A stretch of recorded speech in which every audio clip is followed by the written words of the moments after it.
Hi, we're greeting you from the Inter-European Division. Yeah, we're going to try to share with you a little bit Global Youth Day this year, but it's true that these last 2 years have been a little bit a nightmare because with this pandemic, the union, the young people, they have not been able to go out. But things had happened anyway, so we would like to share them with you. Yeah, and I think it's a nice thing that even though these couple of years have been difficult for all of us, we can still find examples of how people have found ways of being the sermon in their own way. So I think that has been special. Yes. We hope you enjoy.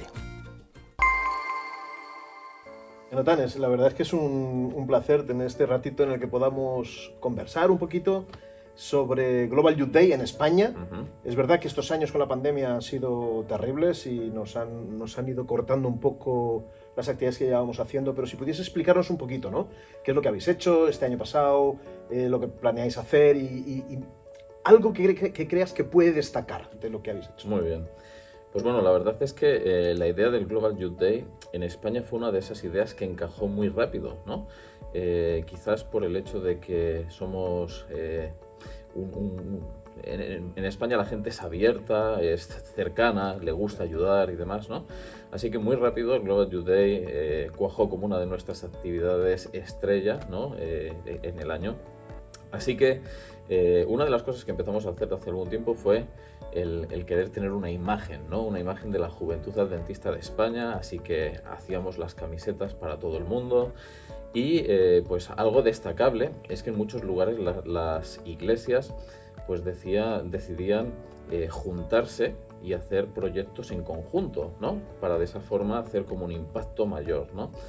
Así que pues casi siempre se ha seguido la temática que se proponía en el Global Youth Day, pero se han adaptado las actividades de impacto pues un poquito a la realidad de nuestro país, ¿no? Entonces, algo muy interesante ha sido, por ejemplo, en España tenemos dividido a la juventud en 10 zonas y en esas 10 zonas se han hecho proyectos en conjunto y otras iglesias han hecho los proyectos a nivel particular.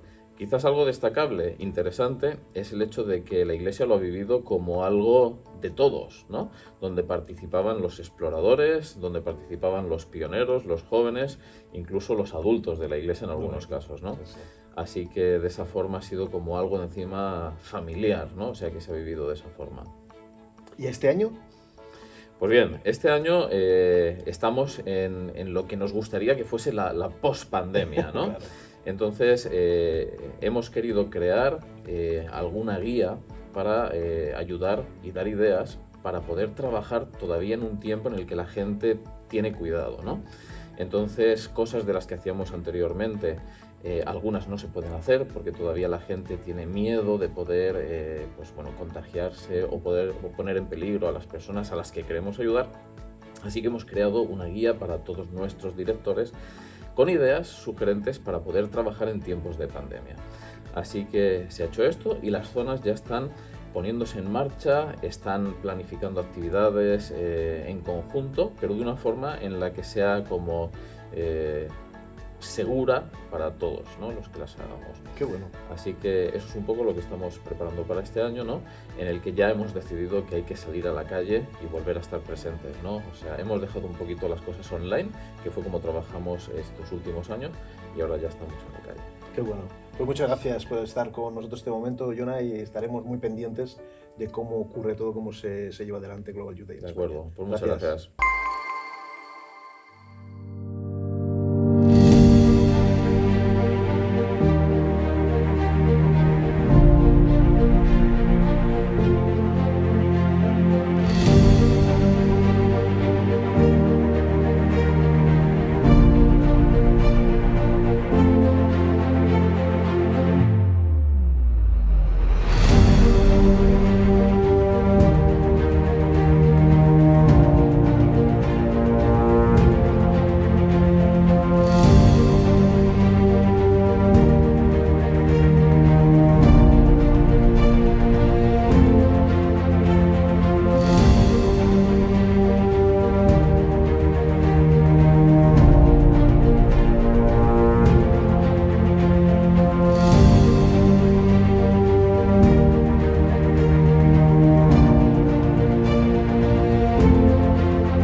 Ich mag das Konzept vom Global Youth Day.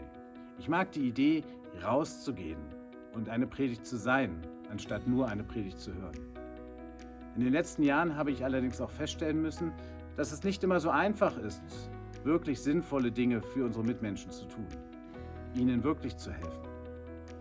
Besonders dann, wenn wir uns nicht damit zufrieden geben wollen, einfach nur an einem Tag im Jahr ihnen etwas Gutes zu tun, sondern wenn wir uns für Veränderungen einsetzen wollen.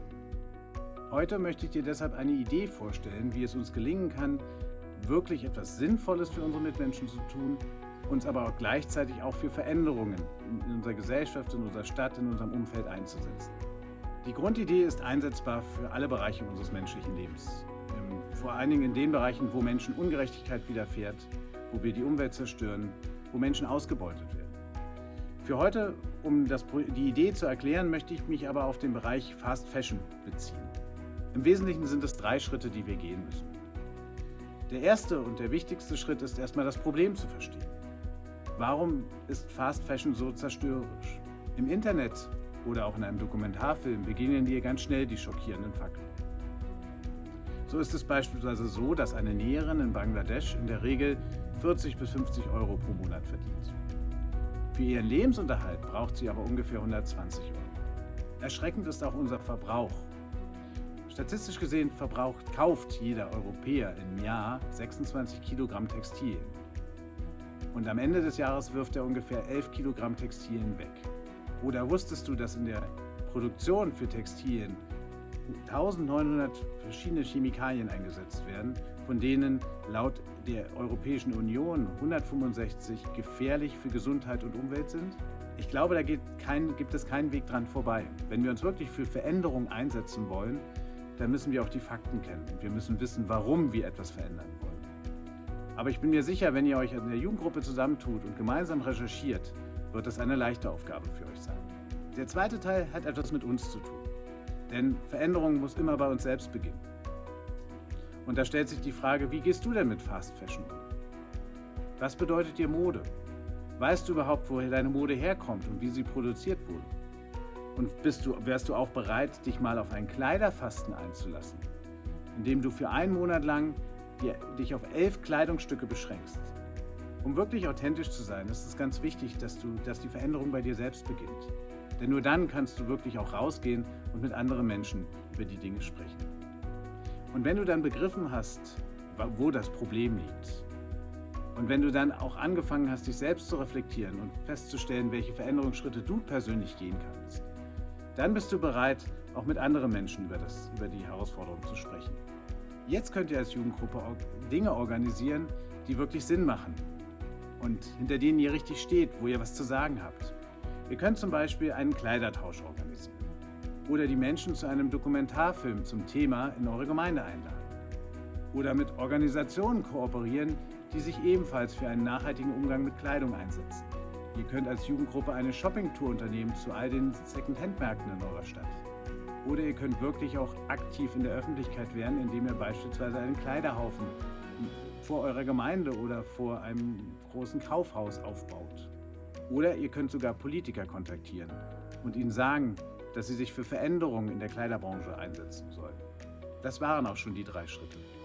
Das Problem verstehen, den eigenen Lebensstil etwas reflektieren und schauen, wo wir selbst Veränderungen in unserem Leben vornehmen können, um dann rauszugehen. Das ist alles nicht besonders kompliziert. Aber es bedeutet, dass ihr als Jugendgruppe euch Zeit nehmen müsst, um euch wirklich mit der Sache auseinanderzusetzen.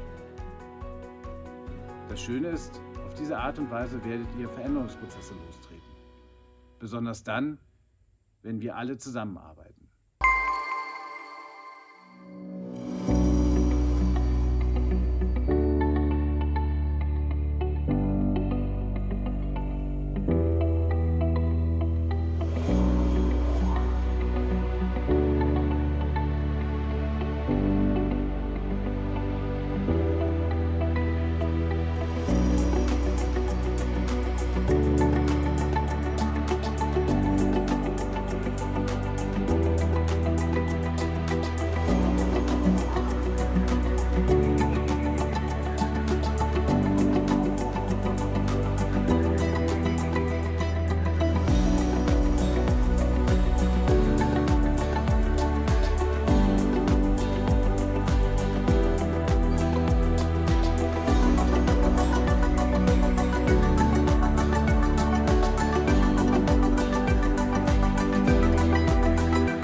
bello avere questo piccolo momento in cui possiamo conversare un po' e avere un po' di informazione su quello che è successo in Italia. Sappiamo che questa pandemia ci ha distrutto un po' la vita in come la avevamo prima, ma per il Global Youth Day, no? Sì. Sappiamo che avete fatto delle cose belle in Italia, ci puoi condividere un po'? Certo, allora l'anno scorso siamo stati impossibilitati a viverlo a motivo della pandemia e quindi abbiamo optato per un Social Youth Day, quindi un qualcosa di virtuale. Abbiamo chiesto ai ragazzi di poter creare un mini video di 30-45 secondi dove raccontavano un loro episodio biblico, chiamavano, e come l'hanno attuato nella loro vita. Abbiamo raccolto tutti i video, abbiamo fatto una classifica, quindi con dei vincitori, garantendo anche loro un piccolo premio. A fronte di questo abbiamo invitato 4 associazioni esterne alla Chiesa, abbiamo fatto una raccolta fondi e abbiamo destinato una quota delle associazioni esterne alla Chiesa che hanno collaborato e vissuto con noi il Social Youth Day. Quindi l'anno scorso l'abbiamo progettata così. Quest'anno invece le cose stanno un po' cambiando e siamo contenti e di conseguenza vogliamo vivere il Global Youth Day. Lo stiamo pianificando in armonia con la settimana di preghiera. Abbiamo preso quindi la tematica della settimana che è incentrata sull'ecologia, sul creato, sullo stile di vita ecosostenibile. Il tema appunto è al Signore appartiene la terra, il Salmo 24:1, e su quello stiamo cercando di creare un Global Youth Day improntato proprio sul creato, sulla natura. E uso un'immagine semplice, ci sporcheremo le mani e vi racconto un episodio se posso. Nel nord Italia, in Lombardia, stiamo cercando abbiamo già i contatti avviati, di prenderci un appuntamento mensile, quindi che durerà negli anni. Quindi ogni mese i giovani di una chiesa della Lombardia andranno in questi 2 parchi e faranno manutenzione, pulizia, raccoglieranno. E abbiamo già in programma per il 19 di marzo l'idea di poter anche piantare degli alberelli, delle piante, e così ogni anno vedere queste piante che crescono. Quindi una nostra impronta verde in questa società che è strana, che è anomala. Che bello. Già che ci sono, vi racconto un aneddoto bello che porta anche la gioventù italiana a vivere e a dare continuità a questo aspetto. Nel 2017 eravamo nel sud Italia, in Puglia, a Lecce, e decidemmo, vedendo le spiagge purtroppo trascurate, mare fantastico, bellissimo, ma le spiagge trascurate, abbiamo chiesto ai ragazzi, vi va se puliamo? Iniziamo a pulire, ogni giorno raccoglievamo 7, 8, 10, un giorno 20 sacchi di spazzatura. Arrivarono la televisione, i giornali, foto, video. Alcune persone ci fermarono e ci dissero: voi siete quelli che pulite le spiagge. Noi tutti contenti, sorridenti. E un giorno, Jonathan, abbiamo iniziato con un ragazzo a spostare la sabbia e trovammo 4 copertoni dell'automobile. Incredibili. Le abbiamo raccolte e poi vennero a portarle via. E un giorno un ragazzo disse: cosa c'è là sotto? Iniziamo a scavare. Scava e tirammo fuori 2 poltrone e un divano nascoste, e alla fine si vedeva una punta d'acciaio scavato ed era un frigorifero. Ci fu questa impronta bella con i ragazzi e i ragazzi ci chiedevano tutti i giorni cosa andiamo a pulire oggi. Siamo stati una settimana e è stato bello vedere nei ragazzi questo desiderio di poter ripulire. Ecco, noi in Italia la stiamo vivendo così in questo momento. Che bello. Vediamo che è una filosofia, è un modo di vivere più che un momento, che un giorno. Quindi, Grazie. chiediamo a Dio di continuare a benedirci in questo. Grazie. Grazie a voi.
Benjamin, it's good to have this moment of little talk with you. We know that the pandemic has been difficult in the world, in Europe, in your country, but we know that with the Global Youth Day Spirit, you have been doing projects and things with the youth for the country. Can you tell us, share with us, not only the projects, but also highlighting something? Of course, the pandemic took us by surprise, being used to talking with young people in face-to-face contact, but we were forced to think outside of the box and started to do projects that would be able to be done by young people from home, for example. We started a project reading the Bible for the first time. And this was a project that promised them a Bible if they would do it. And we did these really beautiful Bibles with the publishing house. And many young people were involved. We actually went over budget because we had to give all those Bibles away, and we gave out hundreds of Bibles. And the interesting part was that because we made this project public, we had people that were not part of the Seventh-day Adventist Church that wanted to be part of it. And of course, according to their age, they had to read more or less of the Bible. The older you were, if you were, for example, high school level, you had to read the whole Bible throughout the year to receive the Bible. We were also forced to go through the online platforms, Zoom or YouTube, and we did Sabbath school online. We also did Vacation Bible School online. We also did an evangelism crusade with young people in a sitcom style, in which they didn't present the gospel, but they talked with each other about Jesus. And we still follow up with this project because we post on Facebook and other platforms, and we still get contact from the young people because we are doing now Bible studies based on the discussions that they did at that time. But the surprise that we found was that the young people wanted to get out and to do stuff. That's why many of our projects are still being done. For example, Amicus is involved in 2 national projects done in the major cities of Romania. For example, Running for Your Mother. It's a cross that uses all the money that is collected by registration for different projects, and also the Drop of Life, which is a blood drive throughout Romania, is coordinated by them. At the same time, because you asked of something interesting, we had many people that were present in these things that we don't know who they are. For example, I did a project that was a fitness project. You had to do 100 squats in a certain number of days. You had to reach that 100 squats to do it. I think it was 20 or 30 days. I don't remember right now.